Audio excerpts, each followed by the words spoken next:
आज छोगालाल जी के साथ जो बदतमीजी की उपमहापौर जी ने, आज उनके लिए वो शब्द इस्तेमाल किए जो किसी भी उपमहापौर को शोभा नहीं देते हैं।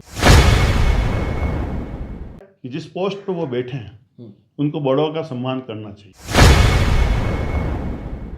उनके लिए जो शब्द मैं कह नहीं सकता हूँ अपने चैनल पे, बोर्ड में ये बार बार ये जो कहते हैं ना पैसा नहीं है पैसा नहीं, ये तो मैं बिल्कुल ही बेकार बात मानता हूँ। ऐसे खोटे काम करके किसको बदनाम करने के लिए, किसी छवि को बिगाड़ने के लिए चिट्ठियां लिखाई जाती है। स्थान मैंने तो नहीं लिखा है उस फोटो पे, मुझे पता नहीं था ये प्रश्न ये आएगा, बाकी मैं वो कानून लेके आता आपके सामने।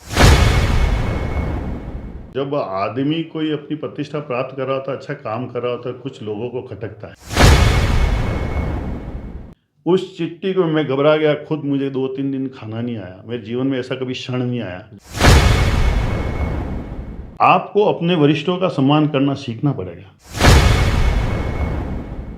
तो पारा जी ने इसका विरोध कर दिया कि ये संचालन नहीं कर सकते। स्वागत भाषण महापौर या उपमहापौर दिएगा, तुम नहीं दे सकते हो। अगर ये स्वागत भाषण देगा तो मैं उपमहापौर का पद छोड़ दूंगा। नमस्कार, आपको बता दूं कि जब से निकाय बोर्ड में चुनाव होने लगे तब से उदयपुर में भारतीय जनता पार्टी का बोर्ड रहा है और तकरीबन 28 साल हो चुके हैं। छठे बोर्ड का तीसरा साल होने को जा रहा है और हम कोशिश कर रहे हैं कि सभी समिति अध्यक्षों से और सभी पार्षदों से आपकी बात आप तक पहुंचाए, उनसे जाने कि 3 साल का कार्यकाल कैसा रहा उनके और उनके क्या विजन रहे हैं। तो अभी हमारे साथ हैं गैराज समिति के अध्यक्ष मनोहर जी चौधरी, जिनसे जानेंगे कि 3 साल का कार्यकाल क्या रहा है उनका। और आपको बता दें कि तीसरी बार ये पार्षद बन के यहाँ पर आए हैं, समिति में भी रहे हैं और इन्होंने जो भी काम किए उदयपुर शहर के विकास के काफ़ी काम भी आए और उदयपुर शहर का विकास हुआ है। हम जानेंगे। चौधरी जी, आपका बहुत बहुत स्वागत है उदयपुर न्यूज़ में। नमस्कार। बड़ी समिति है गैराज समिति और विवादों में भी है, क्या कहेंगे? विवाद कभी कभी क्या होता है मनु भाई, जब आदमी कोई अपनी प्रतिष्ठा प्राप्त कर रहा होता, अच्छा काम कर रहा होता, कुछ लोगों को खटकता है जी। और उस खटकने के कारण उन समितियों के अच्छे कार्यों को भी विवादों में डाला जाता है। और इस विवाद में डालने के पीछे मूल उद्देश्य की राजनीति होड़ है जी। इसके अलावा कुछ नहीं है कि वो व्यक्ति अच्छा काम क्यों कर रहा है, उसकी हाइट मिल जाएगी, वो कम उम्र का है, वो कल जाके एमएलए नहीं बन जाए, कल जाके अन्य पोस्टों पे नहीं आ जाए, तो उसको यहीं उसके ऊपर आरोप लगा दो ताकि उसकी इमेज खराब कर दो पब्लिक के बीच में। मैं तीसरी बार पार्षद हूँ मनु जी, मुझे 2 बोर्ड पूरे निकले हुए हैं, किरण माहेश्वर, युधिष्ठिर जी कुमावत जी। उस समय में 10 साल निकाले, समितियों का अध्यक्ष रहा हूँ। अगर मेरे में ऊपर कोई बेईमानी होती या मैं कोई गलत काम करता तो इतने सालों में कोई ना कोई अधिकारी, कर्मचारी, पार्षद बाहर आके बोलते कि मनोहर चौधरी वहाँ पे ये भ्रष्टाचार किया है या मनोहर चौधरी ने वहाँ अच्छे अच्छे काम किए हैं। मैं तो इलेक्ट्रिक समिति के उस समय भी चेयरमैन थे। उदयपुर में पहली बार डबल आर्म पोल क्या होता है हमने बताएं, हम गए थे बेंगलोर। सिंगल आर्म पोल क्या होता है, डबल आर्म पोल क्या होता है, बिल्डिंग और रोशनी क्या होती है, हमने यहाँ तक चुंगी नाका तक हम लाइटों की व्यवस्था की थी। तो ऐसे कई काम किए, पर क्या पता होता है कभी कभी कंपटीशन में आदमी को लगता है कि यार इसको डीमोरलाइज करो, ये आदमी काम नहीं करे, उसी के पीछे और कुछ नहीं इसके पीछे। फिर भी बात करें गैराज की तो करोड़ों रुपए का जो मशीनरी पहले आती है वो बिल्कुल कबाड़ हो जाती है और नहीं आ जाती, तो उसमें आप अध्यक्ष हैं तो आपका हस्तक्षेप तो हो गई ना? नहीं जी, मैं कह रहा हूँ जो बोर्ड ने मुझे धाराएं दी है जी, उस धारा के अंतर्गत आपको मन्नू भाई 5 बोर्ड पीछे लिए, उस समय भी गैराज पूरे शहर में से कचरा उठाने का काम करता था। और घर पिछले बोर्ड में चंद्र सिंह जी कोठारी ने 142 ऑटो खरीदे, घर घर कचरा संग्रहण, स्वच्छता अभियान के तहत ये लगा कि घर घर से कचरा इकट्ठा करना चाहिए, उससे हमारे अंक भी मिलते हैं और ऑटो लगते हैं। तो 142 ऑटो चंद्र सिंह जी कोठारी ने खरीदे। उनके समय ये ऑटो घर घर 60 वार्ड में घर घर ये कचरा संग्रहण कर रहा था और मात्र 30,000 रुपये में हम ये काम कर रहे थे, एक ऑटो पे 30,000 रुपये, और अच्छा काम चल रहा था। और उस समय हम 54वें स्थान पे आए। जब हम घर घर कचरा संग्रहण काम गैराज कर रहा था तब हम 54वें स्थान पे आए और कम पैसा भी कम लग रहा था, है ना। आज ऐसी क्या परिस्थिति आई, जब हमारा ये बोर्ड बना, मैंने कार्यकाल संभाला, मेरे कार्यकाल में भी 9 महीने तक हम बराबर चलते रहे। फिर मेरे को कहा जाता है कि ऑटो तो खड़े कर दो 142 और आप एक काम करो 70 वार्ड को ठेका कर दो। मैंने कहा मैं तो ऐसा नहीं करूँगा, क्यों कर दूंगा 70 वार्ड ठेके, मेरे पास इतनी गाड़ियाँ पड़ी है और मात्र 30,000 में है, हम अच्छा काम कर रहे हैं और उसके बाद क्यों बंद कर देंगे। तो मैंने मना कर दिया। मना करने के बाद में स्वास्थ्य समिति के जो मालिक है, हाकम हैं, उन्होंने कमिश्नर वगैरह किससे बात करा के एक टेंडर, 2-3 टेंडर छोटे छोटे टुकड़े में लगा दिए, 15 वार्ड, 20 वार्ड, 22 वार्ड करके 70 वार्ड को ठेके में दे दिए और आज 142 ही ऑटो खड़े करवा दिए। आज 142 ऑटो जब हमने खरीदे 6 करोड़ के ऑटो, आज ये कहाँ कि ये मनु भाई आपके पास BMW और ऑडी हो और सब कारें घर पे पड़ी हो ना, आपको मैं टैक्सी कार में घूमूंगा, ये हालत की है कि हमारी गाड़ियों को तो करोड़ों रुपए की गाड़ियों को भंगार होने के लिए छोड़ दी। और हमने एक नहीं जो 82,000 रुपया पर ऑटो के हिसाब से टेंडर दे दिया। और एक मजेदार में बात बताऊँ ना, कोई जवाब दे दे, मैं भी एडवोकेट रहा हूँ 15 साल, मैंने कानून की धाराएं पढ़ी है। 82,000 वाले को आप 4 साल का ठेका दे रहे हो, 2 कंपनी को, आप एक नहीं जो फिनिश और सुप्रीम को, और एक कंपनी नागेंद्र सिंह जी की, वो नागेंद्र सिंह कंपनी को आप 66,000 है, उसको 2 साल का टेंडर। और एक जो हमारा बाबूलाल जी उनके बच्चे ने ली है, गैराज अधीक्षक थे, उनके बच्चे ने ली है, वो 56,000 में उठा रहा है। हमें कहते तो किसी हालत में 82,000 से नीचे खर्चा आ ही नहीं सकता, तो फिर वो 56,000 में कैसे घर घर कचरा ले रहा है। 82,000 वाला भी ले रहा है, 66 भी ले रहा है, 82 काम ये एक ही है बन्नू भाई, ऑटो लेके जाना, कचरा अंदर डालना और लाके खाली करना, यही काम है। इन 3 में, इसी शहर में 3 रेट है, 56, 66, 82। कहते हैं यार हम ईमानदार हैं, हम अच्छा काम कर रहे हैं। मैं आपको इसलिए इसको स्पष्ट करना चाहता हूँ कि कानून की किसी भी किताब में ये नहीं लिखा है, मुझे पता नहीं था ये प्रश्न ये आएगा, बाकी मैं वो कानून लेके आता आपके सामने जिसमें लिखा। चिट्ठी बम के बारे में क्या कहना चाहते हैं?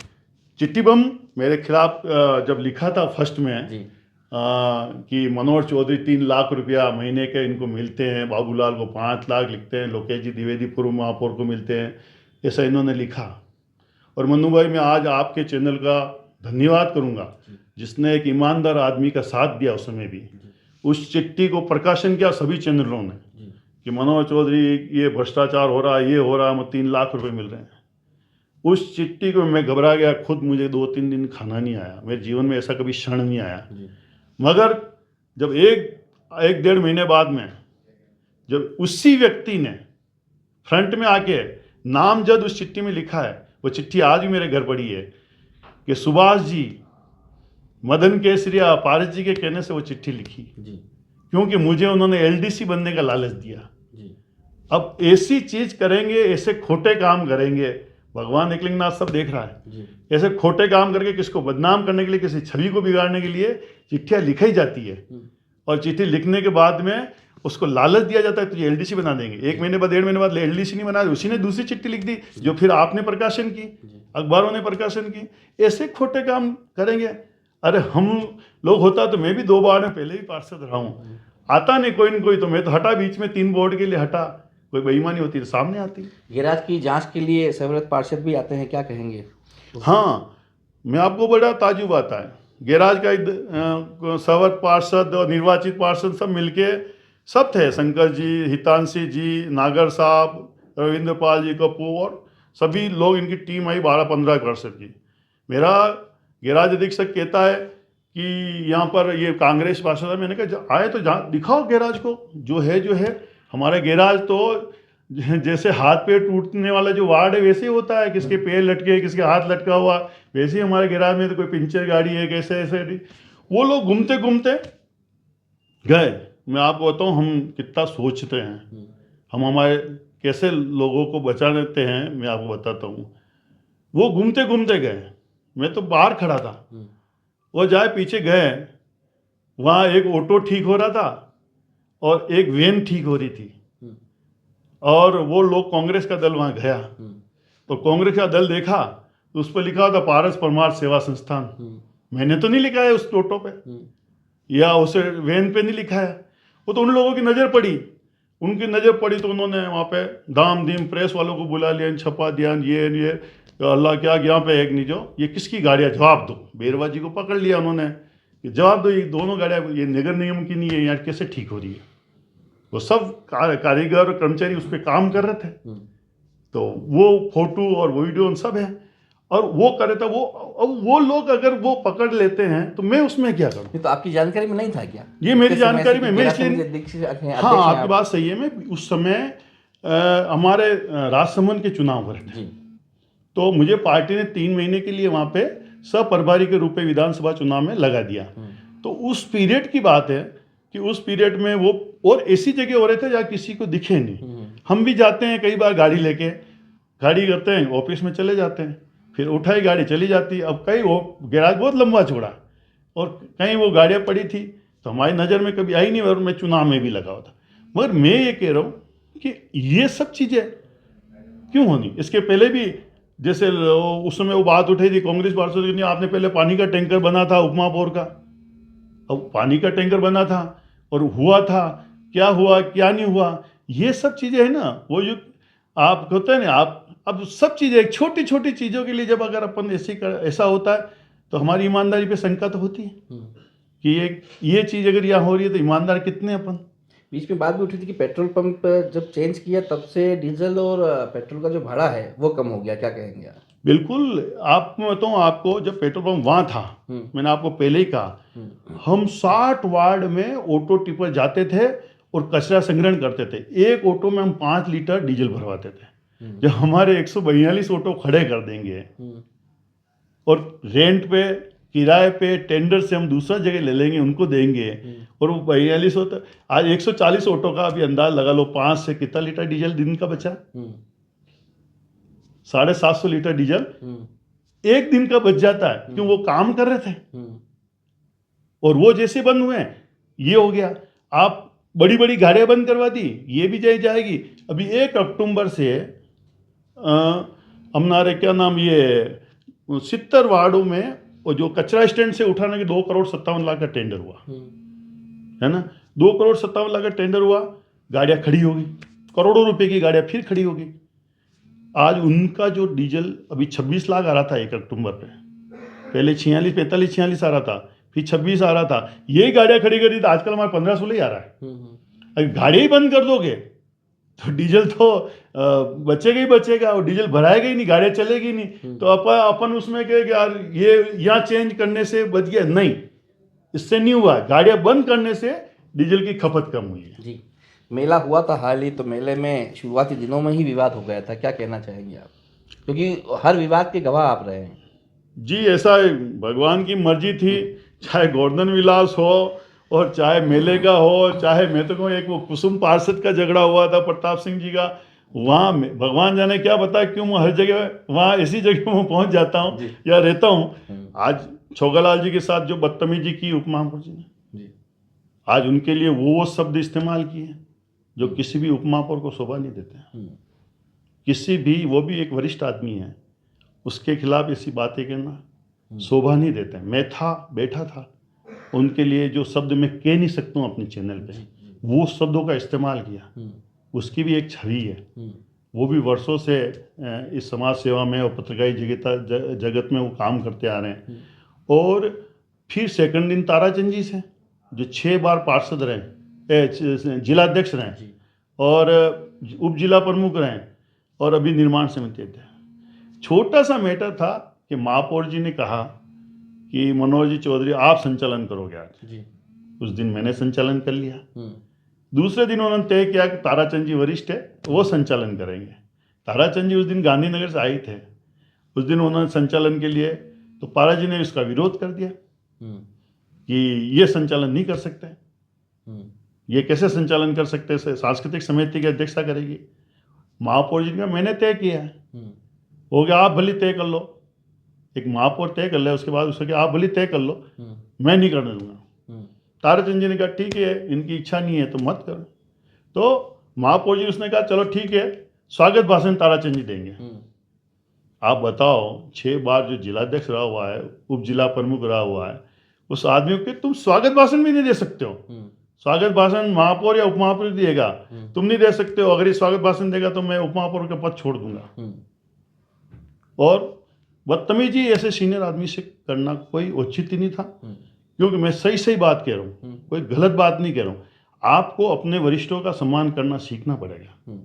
और ऐसी कोई बात नहीं, उनको महापौर ने बुला के कहा तुम्हें संचालन करना, ये करना, उस दिन से वो तनाव चला करा। फिर भी हम सब पार्षद लोग आपस में बैठे हैं, इन चीज़ों को ख़त्म करके हम सब आपस एकजुट होकर काम करने की इच्छा हुई। मगर मेरा इतना सा है कि जिस पोस्ट पर वो बैठे हैं उनको बड़ों का सम्मान करना चाहिए। जी। महापौर जी की अगर बात करें तो वो थोड़ा सा मीडिया अनफ्रेंडली भी हैं, और जनता के बीच में भी वो चीज़, जनता भी जाती तो उस तरह से बात नहीं करते जो एक महापौर को होना चाहिए, क्योंकि अधिकारियों और जनता के बीच का सेतु जो है ये कुर्सी है। तो सवाल तो मेयर की चेयर से यही है ना। बिल्कुल, इसमें थोड़ा सा मैं आपकी बात से सहमत हूँ। अभी तक जितने भी महापौर बने हैं या सभापति बने हैं, वो राजनीति क्षेत्र से आए थे, वो पार्टी संगठन में काम करके आए थे। और जीएस टाक नो डाउट इंटेलिजेंट है, आचिफ इंजीनियर रहे हुए हैं, आरपीसी चेयरमैन रहे हैं, वो उन सब चीज़ें, मगर वो इस सार्वजनिक जीवन से नहीं आए जी। उनको सार्वजनिक जीवन से नहीं आए और एक अफसर रहे हैं, तो उनको जनता के साथ, पत्रकारों के साथ, कार्यकर्ताओं के साथ, पार्षदों के साथ कैसे डील करना चाहिए, वो उनके अनुभव में कभी नहीं रहा। और उसी का ही ये माइनस पॉइंट ये है कि जो चीज़ें बड़े इजी ढंग से डील हो सकती थी उनको वो डील नहीं कर पाए। ये मेरा कहना है इसमें। अगर चुनाव की बात करें, आज से 3 साल पहले जब चुनाव हुए थे और आपके वार्ड की करें, तो आपके सामने काफ़ी कद्दावर लोग आए थे, बागी के रूप में भी चुनाव लड़ा, जो भी समझे उसको। तो उस समय का सिनेरियो क्या रहा था? नहीं, बिल्कुल, आपके यहाँ मैंने उस समय इंटरव्यू दिया था जी। और चुनाव लड़ा था। मेरे वार्ड में पार्टी ने मुझे टिकट दिया और पार्टी के कई लोग मेरे सामने खड़े हो गए थे। और निश्चित रूप से कह सकते हैं पार्टी में चलता है, कोई किसको हराने के लिए खड़ा करता है, कौन क्या करते हैं। पर पार्टी ने जब अपने को टिकट दे ही दिया तो जीतना तो मेरा परम कर्तव्य था ही था। और जनता के बीच में, क्योंकि मैंने पिछली बार जब 2 बार पार्षद रहा ना, वो पब्लिक के दिमाग में था। जब मैंने उन लोगों को ये भी कहा, मैंने कहा देखो मैं चुनाव लड़ रहा हूँ तीसरी बार, मगर मेरे जो पुराने 2 कार्यकाल रहे हैं, अब उस कार्यकाल में जहाँ मैं पार्षद रहा हूँ सेक्टर 3, 4 या आयड में, तो आप वहाँ के लोगों को पूछ लो मैं कैसा काम करता हूँ, मेरा व्यवहार कैसा है, मैं आप लोगों के साथ क्या कर सकता हूँ, ये उन लोगों को पूछ लें। इन सब के बागी खड़े होने के बाद ही मैं 1000 वोटों से जीता। ये कहीं न कहीं ये जनता भी समझती है कि कौन इस लायक है, कौन नहीं है। और ये सब चीज़ें उस समय चलती है। और चुनाव में इसको मैं पार्ट मानता हूँ कि हमें पार्टी ने टिकट दिया, जीतना आवे, सामने बागी आए, कोई आए, कितने आए, हमने उनको समझाने की पूरी कोशिश की। आज भी जितने भी बागी हैं जो लड़े हैं वो पार्टी के थे, आज भी वो फ़ोन करते हैं तो उनका वही काम करता हूँ जो आम जनता का श्रेष्ठता के साथ करते हैं। बाकी कभी भी ये नहीं सोचते हैं कि वो मेरे सामने चुनाव लड़ा तो मैं उसका काम नहीं करूँ। आप चुनाव से पहले जो चुनावी वादे थे, क्या 3 सालों में पूरे हुए? वार्ड की जनता के लिए क्या कहेंगे आप? हाँ, अभी तक तो मैंने 50% वादे तो पूरे कर लिए हैं। मेरे वार्ड की रोडें बहुत ख़राब थी उस समय। मैंने वादा किया था आपके चैनल पे कि ये रोडें सभी वार्ड की अच्छी बनाने। आज बोरा गणेश जी रोड, जहाँ आए दिन आज मीडिया जाता था, वहाँ लोग घिरते थे, बारिश में पानी भरता था, 3-3 महीने तक पानी भरा रहता था, लोग निकल नहीं पाते थे। आज उस रोड को, उस नाले को, उस पानी की निकासी को मैंने इतनी बढ़िया कर दी कि आज भी वो लोग कहते हैं कि इतने पार्षद इस क्षेत्र के रहे हुए थे, उन लोगों ने इस समस्या को हल नहीं कराई जो मेरे आने के बाद में वो समस्या की पूरी हो गई है। ऐसे ही हम लोगों ने आज शहर की जो मेरे ज़रूर 1-2 ये मुद्दे जो प्रमुख रूप से अभी भी जो है, मैं बराबर बोर्ड में बोलता हूँ। जैसे गंगू कुंड पे मेरा शिव मंदिर है, जो 700 पुराना शिव मंदिर ध्वस्त हो गया था बारिश में। मैं बार बार बोर्ड में बोल रहा हूँ, मैंने सब जगह चिट्ठी लिखी है, सब चीज़ की है, मगर अभी तक उस मंदिर का जीर्णोद्धार नहीं हुआ। इसका मुझे दुख है और मैं उसके लिए लगा हुआ हूँ कि वो मंदिर और कुंड का काम अच्छा कर लें। मगर शायद भाग्य में अपने भोलेनाथ मेरे हाथों से नहीं लिखा होगा तो नहीं होगा। मेरा प्रयास मैं पूरा कर रहा हूँ।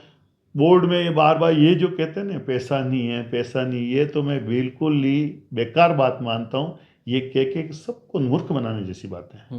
पैसे लाने के लिए हमें जयपुर जाना पड़ता है, पैसे लाने के लिए हमें दिल्ली जाना पड़ता है। पैसा बहुत मिलने को तैयार है। हमारे पूर्व के लोग भी जब पैसा नहीं था या कांग्रेस का भी शासन था तो भी वो लोग वहाँ जा जाके मंत्रियों से पैसे लाए हैं। तो पैसों की कमी नहीं, आज भी मैं आपको कह रहा हूँ नगर निगम में पैसों की कोई कमी नहीं है। मगर ये कह के कि हम नहीं, आज सबसे ख़राब चीज़ तो ये हो रही है कि नालियाँ नहीं बनाई जाएगी। क्यों नहीं बनाई जाएगी? आज नालियाँ बनानी जरूरी है। आपकी सीवरेज हो गया, कनेक्शन हो गया, ठीक है, सीवरेज और कनेक्शन हो गया, मगर कोई व्यक्ति अपना चौक धो रहा है, कोई व्यक्ति अपना छत धो रहा है, वो पानी क्या रोड पे जाएगा? उसके लिए नाली नहीं चाहिए क्या? उसके लिए भी तो नाली चाहिए। इसलिए उस चीज़ को भी हम करेंगे। मेरा एक बहुत, मैं आपको आज आपके चैनल में आने कहूँगा, आज ये लाइट व्यवस्था है ना, हमने बोर्ड में एक प्रस्ताव पास किया, इस एजेंसी से हम नाखुश है। बोर्ड में प्रस्ताव, गुलाब जी वगैरह सब थे, इस कंपनी बहुत बेकार कंपनी है, इसको ब्लैक लिस्ट करके ख़त्म करके हमारे स्तर पे करा। वहाँ पे तय भी हो गया था और कि 1 महीने में अगर व्यवस्था नहीं सुधारता तो इसको, आज उदयपुर अंधेरे में जगह जगह लाइटें बंद रहती है, दिन को लाइटें जल रही है, रात को बंद रहती है। हमारा प्रस्ताव जुआ हुआ, बोर्ड की चलती नहीं, कारण क्या है? क्यों नहीं है? तीसरी बार पार्षद हैं, समिति अध्यक्ष भी हैं, क्या विजन है आपका उदयपुर शहर के लिए? 2 साल बचे हैं अभी। मैं विजन के बारे में बताऊंगा। मैं एक चीज़ पहले आपको बताना चाहता हूँ। हमने पिछोला में नावे झेटिया में गैराज में आता है वो मेरा, और हमने वो प्रस्ताव रखा था इसको बंद कर दी जाए, जिनके रोड मार्ग है उनको झेटिया नहीं दी जाए। उसके बाद भी प्रस्ताव होने के बाद, बंद करने के बाद, लास्ट डेट कलेक्टर को एक लेटर आता है कि नहीं, इस पर आप लाइसेंस, आप बंद मत करो इसको। और उसके कारण वो नावे वापस चल गई। आज कोई देखने वाला नहीं है। बोर्ड ने प्रस्ताव पास किया। क्यों? ऐसा क्या है? ऐसी कहाँ हमारी साठ गांठ हो रही है कि हम उनकी रोड वालों की जेटियाँ बंद नहीं कर, नावे कम नहीं करना चाहते हैं। हम कह रहे हैं कि उस चीज़ को जब अपने बोर्ड ने प्रस्ताव पास कर दिया तो आप करें ना इसको। मेरा तो एक विजन जो आप पूछ रहे हो कि 2 साल बचे हैं, निश्चित रूप से पहली बार मैं भी इस बोर्ड को देखता आ रहा हूँ। हमारे सफाई के लिए 20 रुपये लेने का प्रस्ताव, हमारे खोमचे वाले छोटी छोटी चाय बेचते हैं उनसे 750 रुपये, 500 रुपये, 1000 रुपये होटलों वालों से लेने का, ये कभी किसी बोर्ड में नहीं हुआ। बेचारा चाय नहीं इतनी बेचता है जितना उनसे पैसे ले रहे हैं। मैं तो चाह रहा हूँ, आज भी महापौर जी से निवेदन है कि इनके तुरंत प्रभाव से, इनसे, ये छोटे व्यापारियों से, इन ठेलों खोमचे वालों से पैसा नहीं लेना चाहिए। आप कम से कम इनको तो छोड़ो, आप 5 स्टार होटल से लो, 3 स्टार होटल से लो, वो पैसा कमा रहे उनसे लो, मगर इनको तो छोड़ो कम से कम, जो बिल्कुल गरीब है। ये चीज़ होनी चाहिए। दूसरा, मेरा आज भी कह रहा हूँ, स्वच्छता अभियान में जो हम 54वें स्थान से 123वें पहुँचे ना, इसके लिए हमारे सफाई व्यवस्था में सही ढंग से इसका काम करके जो जिसका काम है उसको करना चाहिए, तो ये व्यवस्थाएं वापस सुधर जाएगी। उदयपुर, क्योंकि पर्यटक यहाँ पे हमारा है क्या व्यवसाय? पर्यटक नहीं आए तो कुछ नहीं है यहाँ पे। और पर्यटक की अगर कब आएगा? जब उदयपुर सुंदर होगा। और उदयपुर में आज पहली बार ऐसा मैंने बोर्ड देखा जिसमें बारिश का ऋतु आ जाए और एक टी गार्ड नहीं बने। टी गार्ड, हरियाली के लिए टी गार्ड आज हजारों हजारों वृक्षारोपण के लिए होता है, हमने टी गार्ड नहीं बनाया। मैं चाहता हूँ महापौर जी से कि टी गार्ड बनाए जाएं, लोगों को दिए जाएं। आप हो सकता है 60% वेस्टेज चले जाएं, 40% तो होगा, मगर उदयपुर हरा भरा रहेगा, झीलें साफ रहेगी। और झीलों में हम सफाई के लिए हैं, और आज भी जलकुंभी अपनी पैर पसारती है। हमने तो कहा था इसमें वो मच्छियाँ डाल दो जो कांजी को खाती है, जिससे पिछला झील अच्छी रहे, फतेहसागर झील अच्छी रहे। हम चाहते हैं कि उदयपुर का, और मैं आज भी कह रहा हूँ, एलिवेट रोड जो है, हमारे नेताओं को, हम सबको मिलकर इसका प्रयास करना चाहिए। जिस दिन ये रोड बन जाएगी, उदयपुर एक नया लुक रहेगा, उदयपुर के विकास होगा। और आज चाहे पुलिया बन रही है, सब बन रहे हैं, टेक्निकल कितनी खराब है हम भी जानते हैं। आज प्रताप नगर पुलिया के लिए कोई कुछ भी प्रशंसा करे, और मनु जी, आज भी वीआईपी जब विजिट होता है, ये वीआईपी लोग एयरपोर्ट आते जाते ना, तो उनको जाम में फंसना ही पड़ता है। पैसा 19 करोड़ में बन गई, लोग कहते हैं, पहले 38 करोड़ का था।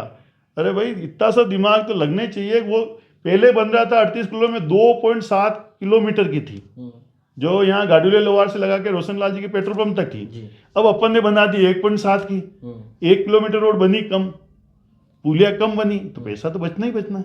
मगर वो जाम की स्थिति खत्म नहीं हुई। आज शाम को प्रताप नगर चले जाओ, लोग 2-2-3 घंटे तक जाम में रहता है। एम्बुलेंस आज से- वीआईपी आ रहा है जा रहा है तो उसको फंस जाता है उसमें। अगर ये रोड यूं बनी होती तो एयरपोर्ट जाने वाले, एम्बुलेंस जाने वाले, जे जाने वाले फटाफट ऊपर वाली रोड से निकल जाते। होती नहीं। पर कुछ तो हमें उदयपुर के विकास के लिए आयड़ नदी आप देख लो, जहाँ हम छोटे से बड़े वहाँ पे खड़े हुए हैं। आयड़ नदी में जिन ठेकेदारों को काम दिया उन्होंने इतना अत्तू काम किया है कि उनको ब्लैक लिस्ट करना पड़ा है। आज भी आयड़ नदी के किनारे सभी अतिक्रमण हटा के इस आयड़ नदी को सुंदर बनाना चाहिए। इसके लिए लगना पड़ता है और दौड़ना पड़ता है, वार्डों में, क्षेत्रों में जाना पड़ता है। इसलिए केवल कहने से ये नहीं हो सकता कि आयड़ नदी बढ़िया बन जाए, उसके लिए खुद को लगना पड़ता है जी। तो ये, और विशेष रूप आप लोग जो हमें बराबर जागरूक करते ही हो, हम करते हैं। आहट सभ्यता के लेके मैंने बहुत सारे प्रश्न उठाए हैं, करोड़ों रुपए वह आहट सभ्यता के उसमें लगाए हैं टीलों पे, पर वो काम हुआ नहीं अच्छा। बार बार लगाते, बार बार जाड़ी आ जाती है, वो आहट टीला वापस वैसे ही हो जाता है। तो हमने कहा है इसको कि आहट टीलों को भी अच्छा बनाया जाए। वार्ड की जनता और शहर की जनता को क्या कहना चाहते हैं? आपकी जो जिम्मेदारी है 2 साल और हैं, क्या कहेंगे? मैं तो यही है, जो मेरे पास गैराज है, और क्योंकि मैं 3 बार पार्षद रहा हूँ, सब विभागों में रहा हूँ, तो उस पूरे उदयपुर को समझते ही हूँ। हम सब लोग मिलके अपने मतभेद को दूर करते और सही ढंग से साथ रह के, और मेरे पास जैसे गैराज है तो मैं गैराज में अपना पूरा मन लगा कर उसको अपन अच्छा काम करें। मगर निश्चित रूप से मेरे सभी काम स्वास्थ्य समिति ने ले लिए, इसलिए मेरे पास अब काम बहुत कम रहा है। पर जितना भी रहा है, आज हमारे पास चाहे वो नाव चलाने का है, गुलाबाग की ट्रेन का है, जो अभी हम जो सोच रहे थे 15 दिसंबर को हम गुलाबाग की ट्रेन को शुरू कर देंगे। मगर यहाँ कोई महंत जी हैं, मठ हैं, उन्होंने एक एप्लीकेशन लगा दी है कि ये जो पटरी डाल रहे हैं वो मेरी ज़मीन में है। मगर ये पटरी उसके यहाँ जो निकल रही है वो आज से निकली, 50 साल 60 साल पहले से निकल रही है। और उनके जो गुरुजी थे उन्होंने एनओसी दे रखी है कि ये यहाँ से पटरी की एनओसी है। अब वो भी शायद हमारे कोर्ट का कमिश्नर आ गया है, देख लिया है, कर लेंगे। हम कोशिश कर रहे हैं। इस पर रेल ट्रेन को भी एक सपना हो गया है, बार बार आगे बढ़ाना पड़ रहा है। समस्या बहुत थी। पहले जो प्रोजेक्ट आया उसमें करीब 1000 पेड़ कट रहे थे, पर अब जो हमने पुरानी पटरी पे किया है, ट्रेन भी हम काकरिया से वो स्टाइल वाली वो ला रहे हैं, और स्टेशन ही रेलवे 2 करें, कमल तले में हम नाव चला रहे हैं, ये सभी इसी प्रोजेक्ट में है। तो ये भी हम कोशिश करेंगे उदयपुर की जनता को कि ये बच्चों को ये दें, और इसको गुलाबाग की जो शान थी वो शान वापस हम लेके आए। तो ये थे मनोहर जी चौधरी। मन की बात आखिरकार जुबान पे आ ही गई, और बहुत से ऐसे जो सवाल थे उनके जवाब जो मिले हैं, उससे लगता है कि कहीं न कहीं समितियों के बीच में कुंठा का विषय और जो वर्चस्व की लड़ाई है, इसके चलते शहर का विकास थोड़ा कम हो पा रहा, और इसका जो नुकसान है वो कहीं न कहीं सरकारी जो राजकोष है निगम का, उसको जा रहा है। हम आगे भी और काफ़ी सारे लोगों से बात करेंगे और जानेंगे कि उनके 3 साल कैसे रहे। नमस्कार।